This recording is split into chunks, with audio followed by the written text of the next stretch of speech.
Estamos de volta no nosso segundo bloco e hoje falando sobre a morte física de Jesus Cristo.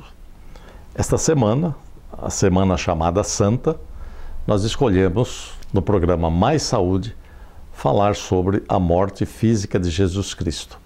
No bloco anterior, eu comentava que Jesus Cristo, agora após a celebração da Páscoa, ele estava no Getsêmani e no Getsêmani ele começou a perceber o peso do pecado do mundo. Mas veja que ali era uma situação de sofrimento muito grande.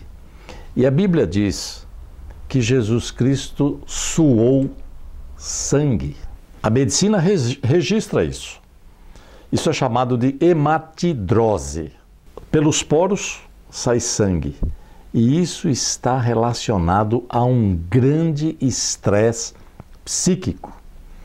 Jesus suou sangue. Ele estava sob um estresse muito grande, porque ele estava prestes a enfrentar a cruz, o sacrifício para qual ele veio.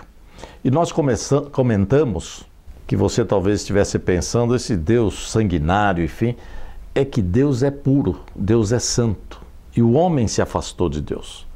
E o homem se afastando de Deus fez com que ele não tivesse mérito perante Deus através do pecado.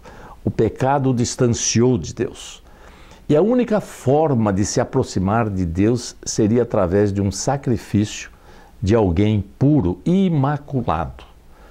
E o homem jamais seria capaz de, pelo seu próprio sacrifício, voltar à presença de Deus, ser resgatado por Deus.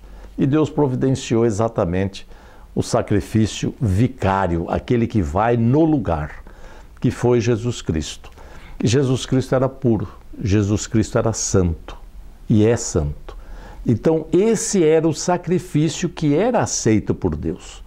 Mas Jesus Cristo também era homem. E esse sofrimento no Getsêmani é o sofrimento que levou, do ponto de vista psíquico, a essa situação, inclusive, de suor de sangue, hematidrose. Jesus Cristo, numa noite fria, ele começa a suar sangue, o sofrimento psíquico era muito grande, ele estava sem se alimentar, sem beber, quando chegam os soldados e Judas liderando, e diz: aquele que eu beijar é esse, prenda-o. E assim aconteceu. E daí começa exatamente o sacrifício, ou seja, o sofrimento físico de Jesus Cristo. Jesus Cristo é levado agora perante o Sinédrio. O Sinédrio nada mais era do que a suprema corte religiosa dos judeus.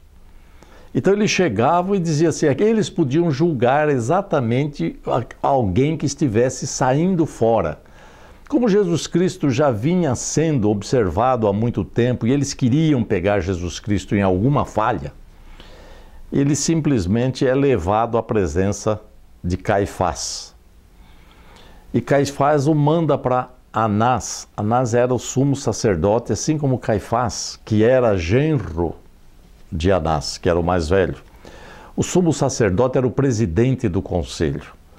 E eles interrogam e perguntam para Jesus se ele era o Deus, se ele era o Filho de Deus, e ele diz, vocês o disseram. Então, eles não conseguem tirar de Jesus uma confissão declarada que eles queriam exatamente para poder julgá-lo e matá-lo.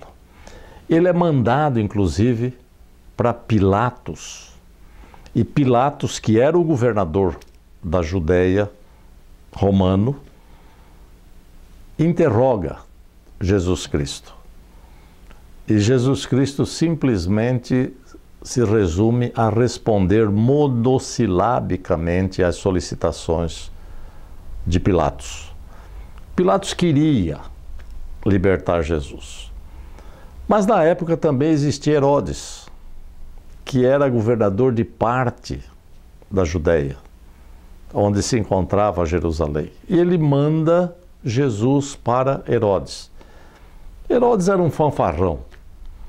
Ele queria que Jesus fizesse milagres na frente dele, queria que fizesse uma série de outras manifestações. Quando Jesus simplesmente se calou, ele se irritou e mandou Jesus de volta para Pilatos. E Pilatos, mais uma vez, insistiu com o povo, dizendo: olha, eu não vejo culpa nesse homem. Mas imagine que Jesus à noite, sem comer, sem beber, com um sofrimento psíquico intenso, sendo agredido, menosprezado, difamado, estava sofrendo muito. Então, quando Pilatos não tem mais jeito de libertar, pergunta para eles: olha, é praxe dos judeus libertarem um preso por ocasião da Páscoa. Vocês não gostariam de libertar Jesus Cristo? Ele falou: não, eu tenho Barrabás e tenho Jesus Cristo. Não, nós queremos o Barrabás. Barrabás era um salteador, que diz a Bíblia, mas ele pertencia ao grupo dos zelotes. Zelotes era como se fossem guerrilheiros lutando contra o Império Romano. E assim mesmo o povo diz assim: não, nós queremos Barrabás. Que o sangue desse Jesus caia sobre nós e nossos filhos. Isso é que faz a dispersão do povo de Israel durante quase 2000 anos, exatamente essa sentença. Então, solta-se Barrabás, e Jesus é condenado, e Jesus é entregue para ser açoitado, conforme a lei dos judeus. E qualquer um que era encontrado culpado perante a lei dos judeus recebia 40 açoites. E Jesus foi levado para ser açoitado.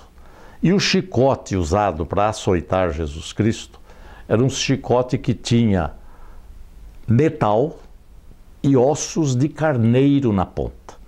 E Jesus Cristo é preso num tronco e os soldados o açoitam.